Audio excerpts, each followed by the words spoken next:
Well, welcome to our most recent Google Hangouts on Live on the Air. Again, my name is Jared Haas. I'm the Technology Integration Specialist at Higgins Middle School in Peabody, Massachusetts. And today we're going to be talking about cell phones in the classroom. So I might have some panelists popping in as we go along, but I'd be happy to take any questions you have. You can post questions on the left side or right side, depending on what version you have of your panel, and we can field those questions and talk about what your experiences is with using cell phones in the classroom and what type of policies that you envision for the 21st century classroom in an environment where not every classroom has devices all the time.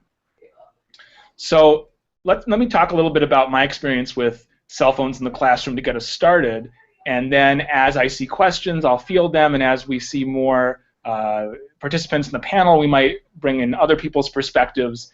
And so starting with my experiences with using cell phones in the classroom. When I started using technology maybe about 3 or 4 years ago in my classroom, I noticed that more and more students in increasing numbers had cell phones. And the cell phone technology was changing so rapidly that the cell phone was becoming in itself a small tablet. That's the essence of what a smartphone is. So what basically started happening is that students were doing work on their smartphone without me giving them direction. So students were surfing the internet, they were looking up information ready for research, and as soon as Google Docs developed its web apps for smartphones and tablets, they started using those things in my classroom for doing their assignments. And then slowly, cell phone policies had, in the past, when cell phones were starting to become more popular, been more keep the cell phone away because it's a hindrance on learning. It's a distraction. And one of the things that I really believe is that the cell phone is an extension of the student. And as teachers, we're trying to get students to be more connected to class. So by allowing students to use their cell phones, of course in a constructive way, aren't we making a greater connection to their everyday lives? And isn't that what we aspire to as teachers anyway? Well, enough about my perspective. Getting back to my experiences. So maybe about 3 years ago, we started using, a few students had cell phones, so I started allowing them to be used in the class. And at that point, our Wi-Fi wasn't as strong, and our password was not available to students. So one of the problems we were experiencing was certain parts of the building didn't get their signal for using cell phones. Now, luckily, my classroom, we did get pretty strong signals, so I was always able to have students use their personal data plans in order to access various apps and websites on their phones. Now, the story changes. Skip ahead now to the current day. More and more students have cell phones, and we are generally more welcoming of technology in the classroom. I mean, part of my job, obviously, is to integrate technology. And at this point, especially with our building, which we're in a strange circumstance in the sense that within about a year and a half, we'll be in a brand new building. And that building will have devices for everyone. And it'll have a robust internet, Wi-Fi that will be able to handle all devices. We won't have to have these discussions as much. But our school is much like a lot of our schools in our district, that we're searching for a place for technology. And we don't know if we can really get technology to every student. But as our Wi-Fi is improving, and as more students are getting devices of their own, personal devices, why not? I mean, that becomes really the question, why not? And one of the big hang-ups I know a lot of teachers have on using the cell phones in the classroom is that students are obviously going to abuse the cell phone, and that there's not as many educational applications for the cell phone as there are sort of games and non-educational elements. So what ends up happening is that because of this fear that students are not going to follow the rules and really use the cell phone to their advantage, teachers are hesitant to bring them out.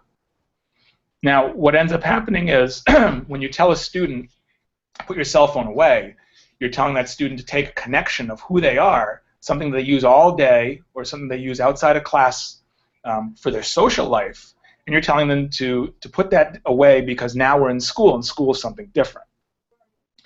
And this is where my hang-up is about using cell phones in the classroom, that yes, there's going to be students that abuse the system. There's students who doodle on their papers when you give them a notebook. There are students who you give them a book and they'll throw it out the window. I mean, there are things that are going to happen, but we don't stop teaching students because we know that some students are not going to follow the rules. So how is technology any different? And that really becomes the big question about, should we be using cell phones in the classroom? And I see some people have just joined us. For those of you who just joined us, we're talking about cell phones in the classroom. Right now, I am just giving a little bit of background about my experiences and some of my insights. But feel free to ask questions in the right side of the bar, or if you'd like to join in our panel discussion, then please in the questions send me your email and I'll add you to the panel so you can give your personal views on the subject as well. So getting back to cell phone use in the classroom, there are definitely times when cell phones are not appropriate in the classroom. And there are going to be times when you're not going to want to see any technology. And in our new robust building, there's going to be times when technology is absolutely not appropriate for an activity. Because the point of using technology is not to replace everything that we used to do, saying somehow that technology is better for everything. There are, though, things that using the cell phone in the classroom can enhance. Take the typical assignment where you want students to find information. So you typically might have taken them to the lab or signed out a card of devices and asked students to spend the entire class researching or using the computers for some point for your class because you knew this was an isolated event and that you would not be given access to this lab or these devices for more than this day for the next couple weeks. When you take into account students have this computer in their pocket that they have accessible to them all the time, now you've changed the nature of technology, that it's not something a once in a while, it's not a once in a while device that is a novelty, but it's a tool that can help you at any point during the week. It could help you anytime during the day. And it's a tool which, if you give students a chance to recognize how important their cell phone is as a learning tool, amazing things could happen. So there's my take on why I'm so passionate that cell phones should be allowed in the classroom. Now, I don't want people to feel like cell phones have to be used in the classroom, or that if you're not using cell phones, then obviously there's something wrong with you because you're not following, you know, my advice or what we're expecting from you. So let's think about when cell phones may not be appropriate for the class. So in testing situations, if you have a situation where you allow cell phones at any time, you could have students who are cheating, definitely.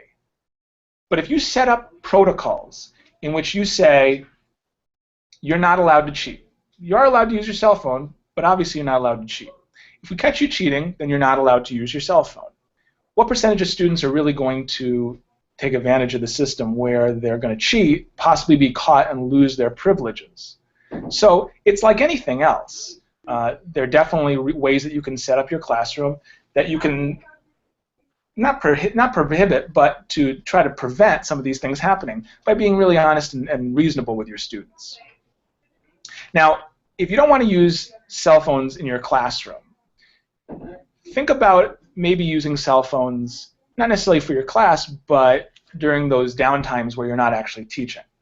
So in our school, we have a system of academic supports and homerooms and end of the days where students are really not given much direction as to what they have to do. They're given options.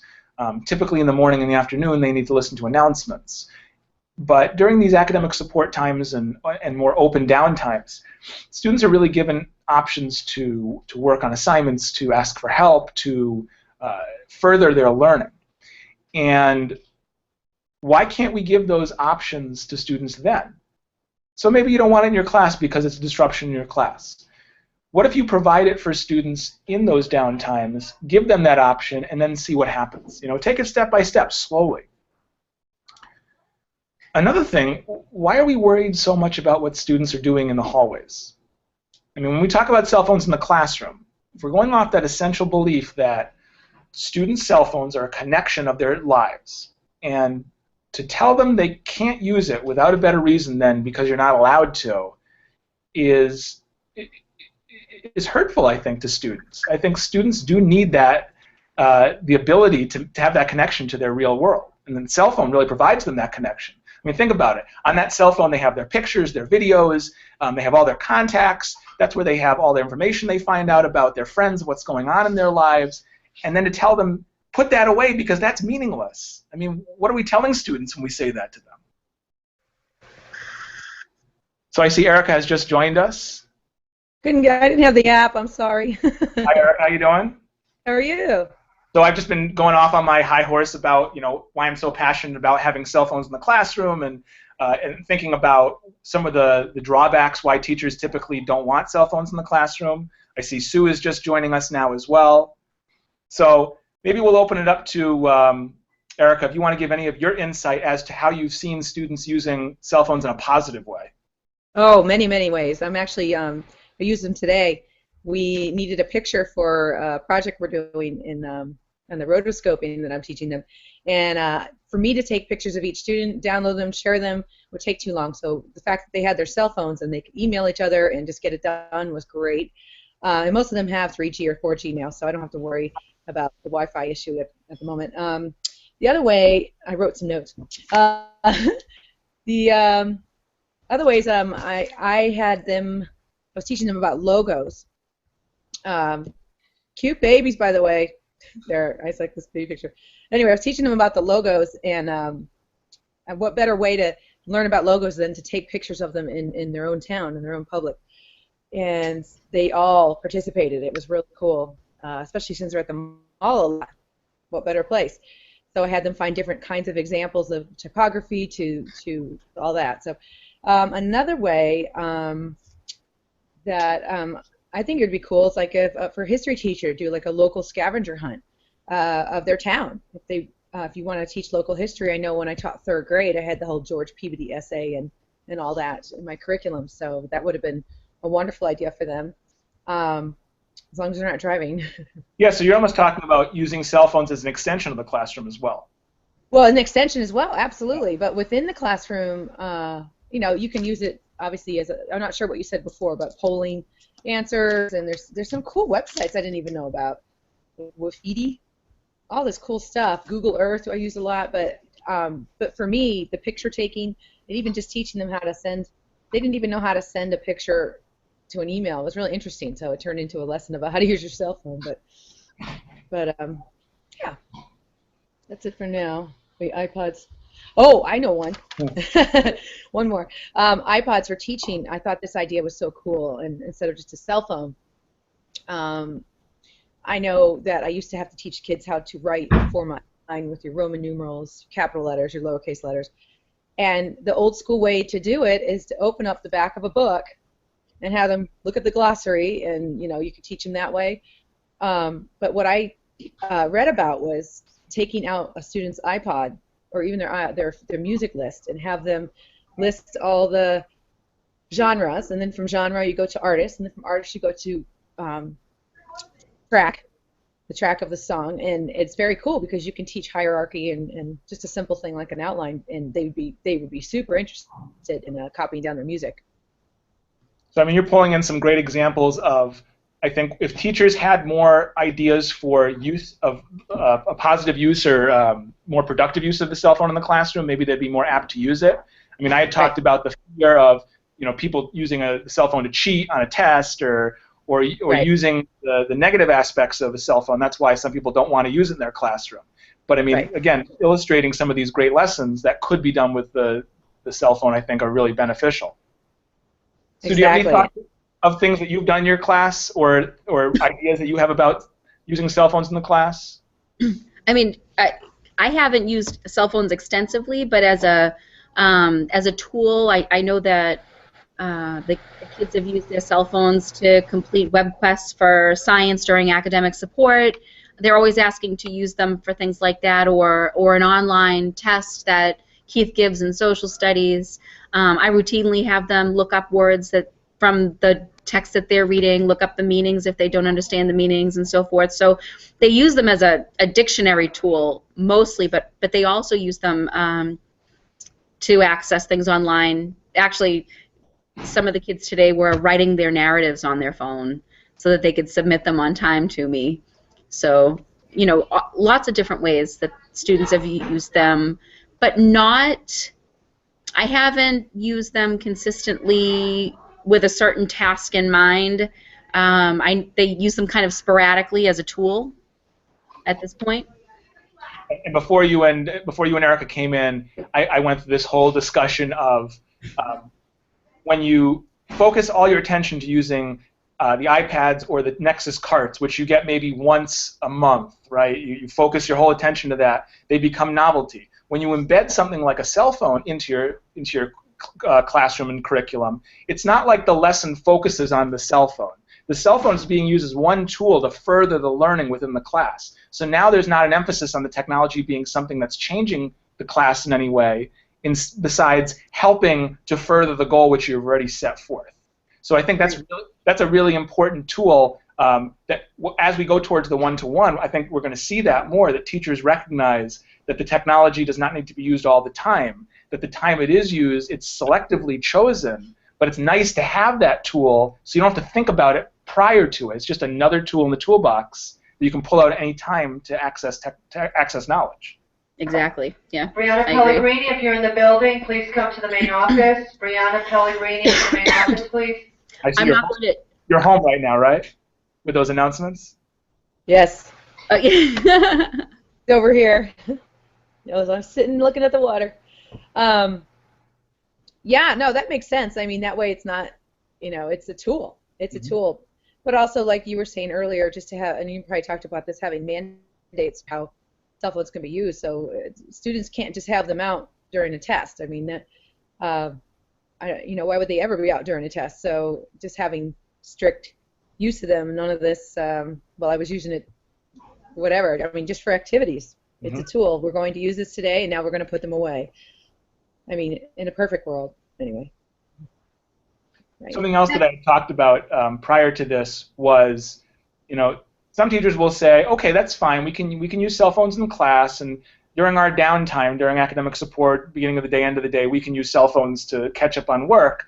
But I don't want to see cell phones in the hallways. I don't want to see people taking pictures. I don't want, there are these messages out there to students. They have to put their cell phone away unless they've been given permission.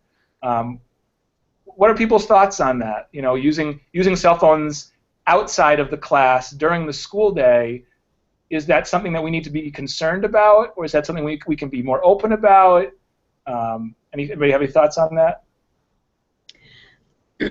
I have mixed feelings about that. I feel like, students they can certainly get into trouble using them in certain ways. The way they would use them outside the classroom, you don't necessarily want them using them, in the hallways that way. However, how do you monitor that? How do you police that, so to speak? You just can't. I'm not sure that would be possible unless we had some control over the phones. Maybe the students turn them in and they're only used certain times during the day, but I think that that's unrealistic. So I'm leaning towards the idea that students can use their phones, in the hallways or in the lunchroom, and that in the classroom, as a classroom teacher, you design a certain management system for those cell phones so that the students know exactly what to do and when it's appropriate to have them out. I agree 100%, because if they actually have some power to use them and they have permission, it's kind of like times to go to the bathroom that you're supposed to during class, before a lesson, after lesson, whatever. If they know they can use them and get their text or whatever they need to do, that they're trying to sneak, because they're constantly sneaking it in my room, because I see the backs of their heads, so I see them, and it's so easy to find them, because you just say cell phones away, and the ones that are guilty always turn around. That works with gum too. But anyway, excuse me, I agree with her, because they would have some power over that, and there's no reason in the classroom to have to use them unless it's a learning tool. Yep. Exactly. Good thing. So what about people who argue, you know, I don't want my student typing a paper on their cell phone. That's the wrong way to type a paper. I want them learning how to type on a keyboard. If they're typing on their cell phones, they're never going to learn proper keyboarding, and therefore I'm not going to allow them to type papers on their cell phones. Because these are arguments that are out there as well. But they're not going to learn proper keyboarding unless they take a keyboarding class anyway. So they're going to be I hunt and peck on my keyboard, and I hunt and peck on my phone. So I don't see the difference between those two.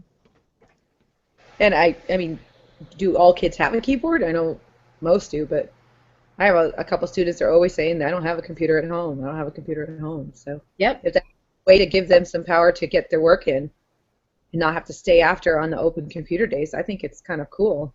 They might, I mean, I don't know what kind of outcome they'll have on a cell phone, but they're pretty good with those things.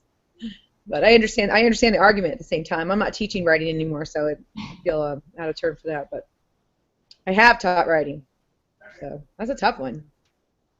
Because turning the argument on its head, if we could say, you know, if you use your cell phone, if we see work improvement in terms of work completion, the quality of work may not change, but if the amount of work completed for teachers to be able to guide students to better learning happens, isn't that worth its weight in gold just to be able to give students a chance to do work that they may have not completed otherwise had they not had that opportunity?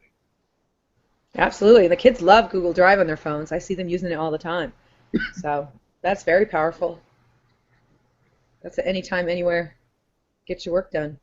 That's what I do.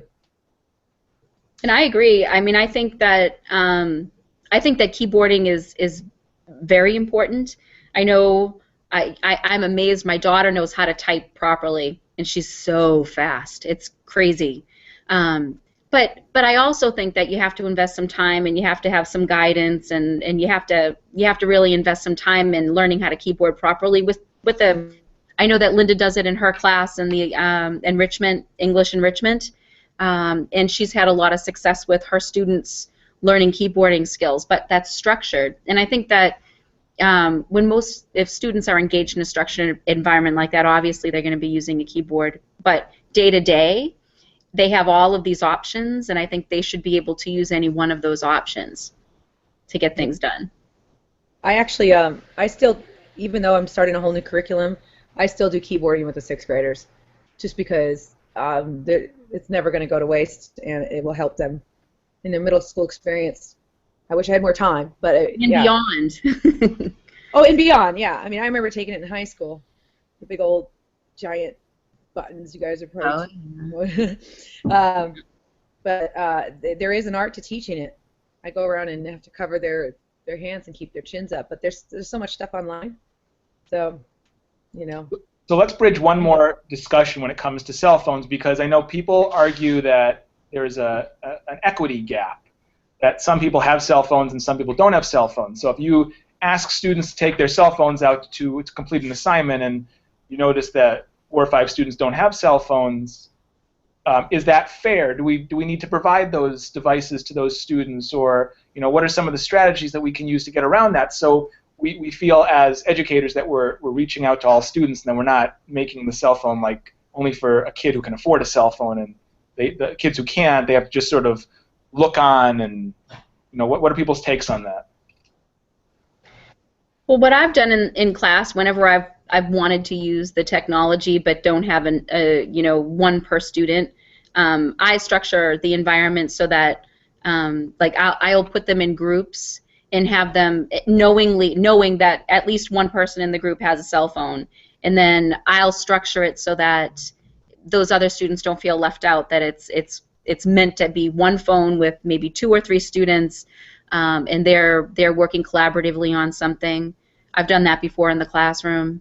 But if I felt as though I needed a device for every student, I'd find a way, if I really needed it, I would find a way to get that device for the students, or structure the lesson differently. Mm-hmm. Right, I agree. I did the same thing. I always put them in groups, and I know exactly who has a good phone and who also has 4G, and I figured it out pretty quickly, and who also is signed on to our network. And but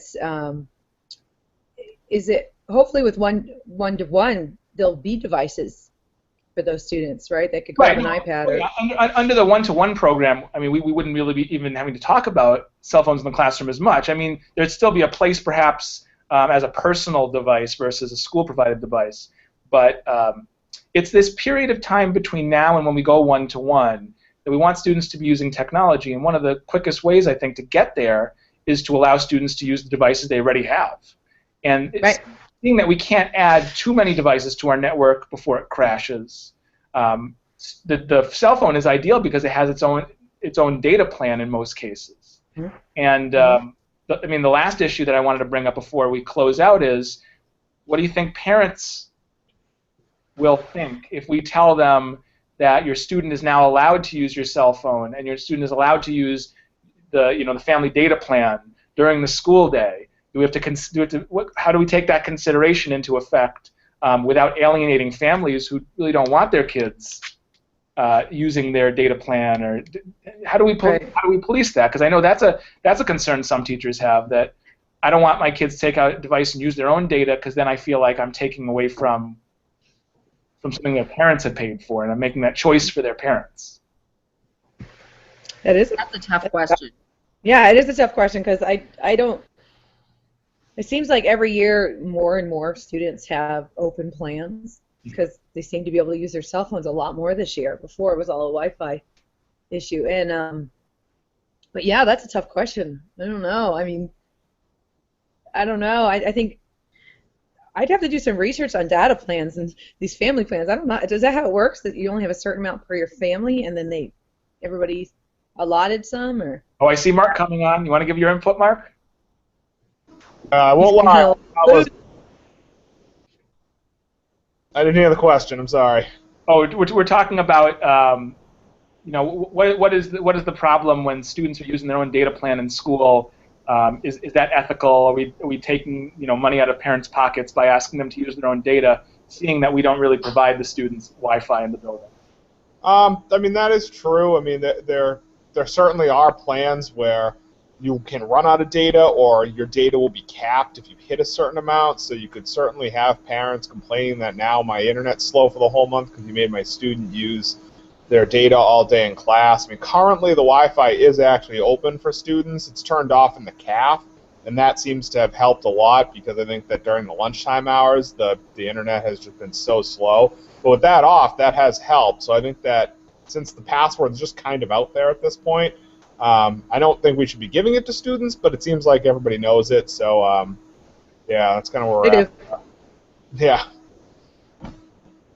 So I mean, it seems like after this short discussion that we've been having on cell phones, it seems like it's hard to at least convince somebody that cell phone use is not acceptable in the classroom. There's so many ways to get around the issues that people bring up from, it's disruptive, which we've talked about. It's all about how you format your lesson, to when it's appropriate, meaning you're setting boundaries for when it can be used, to there's no data or Wi-Fi, seeing that there is some open Wi-Fi for some students and data plans available for other students, and that it's personal. It's the student's device they use. Every single aspect of their life is on that phone.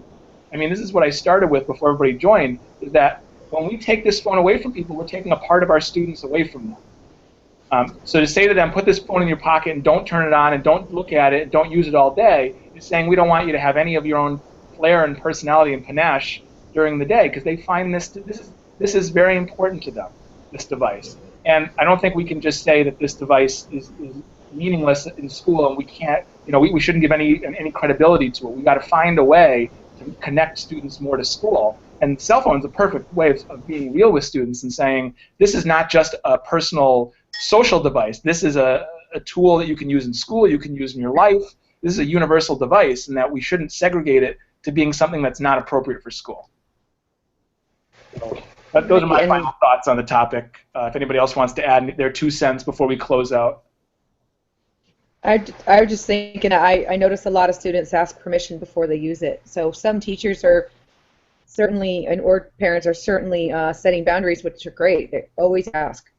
Some don't ever, but some do. So I think that's pretty cool that they ask. can I get a picture of this before we, so I can get something? And I'm like, of course you can. But and I always thank them for asking. So. Anything to add, Joe? Do I have anything to add? Joe. I don't know. Do you want me to add anything? It's up to you, Joe. No, I think I'm just going to go home. It's a good decision. All right. Look, ocean. Well, that has been our discussion on cell phones in the classroom. I hope that anybody who didn't get a chance to see it live will get a chance to look at it on YouTube. I sent a link out to anybody from Peabody who would like to see a recording of this discussion, and look forward to seeing the next Higgins on the air Google Hangout topic to be decided. We look forward to having you and answering your questions next time. Have a great day, everybody. Thanks for chatting with us. Thanks, Sharon. Hi, everybody. Bye. Bye, everyone.